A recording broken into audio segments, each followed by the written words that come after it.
Hello everyone, welcome to our channel. अभी फिलहाल जो प्रेडिक्शन चल रहा है कि मार्केट में एक बहुत बड़ा क्रैश आ सकता है या फिर बहुत बड़ा फॉल आ सकता है, और अगर ऐसा कुछ है तो क्या हमें इन्वेस्टमेंट कम करनी चाहिए और इक्विटी से शिफ्ट होना चाहिए, या फिर कौन से ऐसे स्टॉक्स है या फिर कौन से ऐसे सेक्टर्स है जिसमें हमने पैसे डालने चाहिए और कौन से ऐसे सेक्टर्स है जिसमें से हमने बाहर निकलना चाहिए। और ये अगर बात है कि मार्केट में जो क्रैश आ सकता है, कहाँ तक हमें लगता है या फिर कहाँ तक ये रियलिस्टिकली और प्रैक्टिकली ये पॉसिबल है। अभी फिलहाल में अगर देखे जाए तो एएमएफआई जो association mutual funds in India है, उनको सेबी से डायरेक्ट किया गया था कि आपको म्यूचुअल फंड्स में जो स्मॉल कैप और मिड कैप में जो इन्वेस्टर्स हैं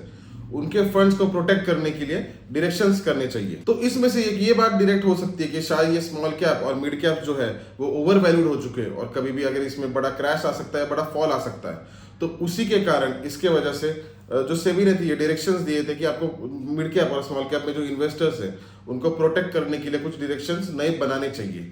और उस पर ये निकल के आया था कि शायद जो इनफ्लोज जो है, कैश इनफ्लोज, मतलब और जो ज़्यादा इन्वेस्टमेंट इन सेक्टर्स में आनी चाहिए, तो उन पर कुछ हद तक मर्यादा लगाई जाएगी या फिर उनको कुछ हद तक प्रिवेंशन किया जाएगा, ताकि फ्यूचर में अगर ऐसी कुछ बात होती भी है या बड़ा क्रैश आता भी है तो स्मॉल कैप और मिड कैप के जो इन्वेस्टर्स है वो कुछ हद तक प्रोटेक्ट हो सके। अभी फिलहाल में अगर देखा जाए तो वॉरेन बफे ने भी एप्पल के जो स्टॉक्स थे उनको बेचा था, और पिछली बार जब ऐसा हुआ था तो काफी मार्केट में फॉल एक नजर आया था हमें। लेकिन हमेशा ऐसा नहीं होता कि जो हिस्टोरिकल जो डेटा होता है उसी तरीके से आगे भी मार्केट उसी तरीके से रिएक्ट करेगा। लेकिन ये जो कंसर्न्स मार्केट में है कि शायद ये ओवर वैल्यूड है और कभी भी यहाँ पे एक फॉल दिखाई दे सकता है, तो लगभग ऐसे सिचुएशंस में इन्वेस्टर्स को ये लगता है कि क्या हमने जो स्टॉक्स हमारे पास बाय है या फिर जो भी हमारी इन्वेस्टमेंट है, क्या हमने कम करनी चाहिए या फिर स्क्वेयर ऑफ करनी चाहिए, इसमें क्या करना चाहिए, या फिर हमने इस ऑप्शन से लेके किसी और सेक्टर में या किसी और सेक्टर में इन्वेस्ट करने चाहिए। तो डेफिनेटली काफी सारे ऑप्शंस होते हैं, तो उनको भी हम डिस्कस करेंगे। और आगे अगर देखा जाए तो आगे काफी बड़े बड़े इवेंट्स हमारे सामने हैं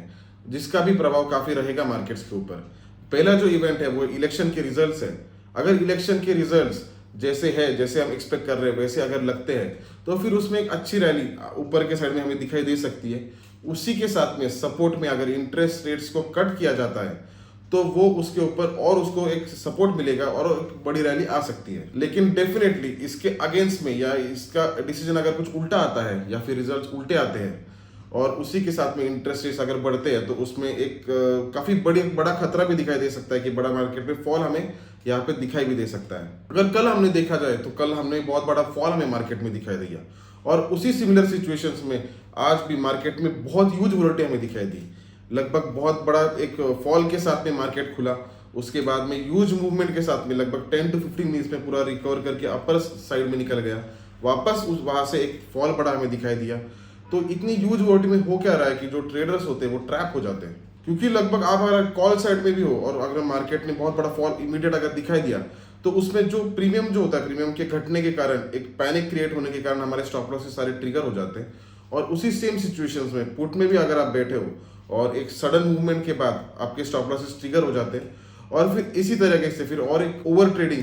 का ये नतीजा होता है, क्योंकि हमें लगता है कि इस स्टॉक को अभी इस लॉस को हमें रिकवर करेंगे, क्योंकि अगली मूवमेंट अगर हमारे फेवर में अगर आ गई तो वो हमें प्रॉफिट देगी और ये हमारे फायदे में होगा। लेकिन वैसा होता नहीं है, उसके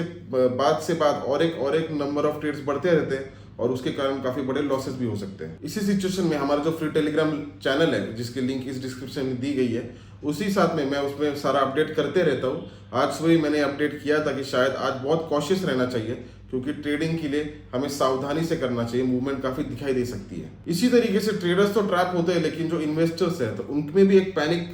कुछ हद तक आ जाता है कि ये सडन बिग बड़े फॉल हमें क्यों दिखाई दे रहे हैं, या फिर क्या आगे जाके ऐसी कुछ न्यूज आएगी जो इस मार्केट को गिरा सकती है। तो उसमें एक ऐसी बात है कि अगर आप अभी भी स्टॉक्स को होल्ड कर रहे हो या फिर अभी अगर आप नई इन्वेस्टमेंट कर रहे हो,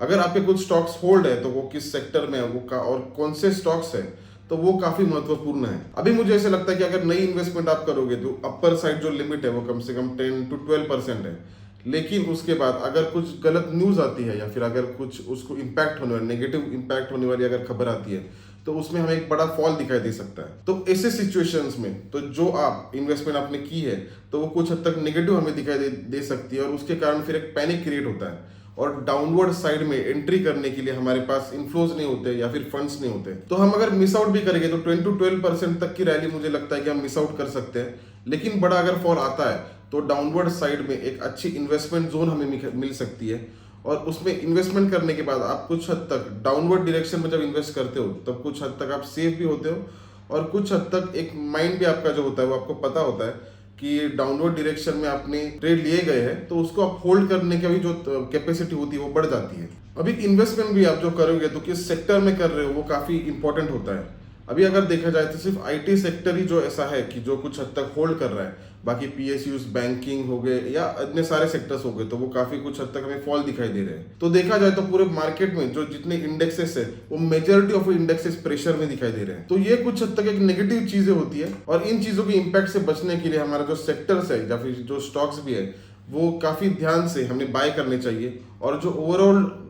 ओवर वैल्यूड जो सेक्टर्स है या फिर ओवर वैल्यूड स्टॉक्स है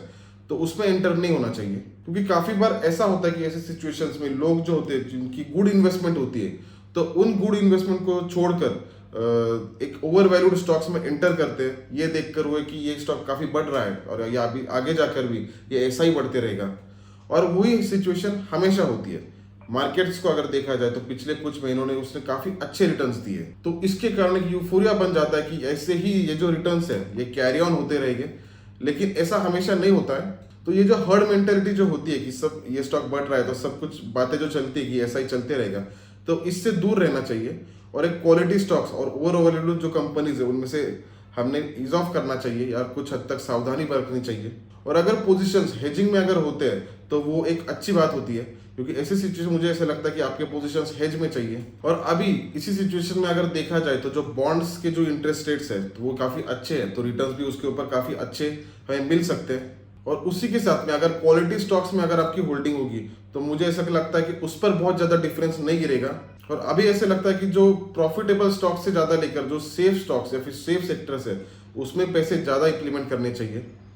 और इसी तरीके से हम मार्केट में अगर कुछ फॉल होता है तो उसमें हमारी इन्वेस्टमेंट कुछ हद तक कैपिटल आप सेव कर सकते हैं। ये सारी मेरी अपडेट्स है अभी के लिए। आई होप ये वीडियो आपको बेनिफिशियल रहे। Thank you.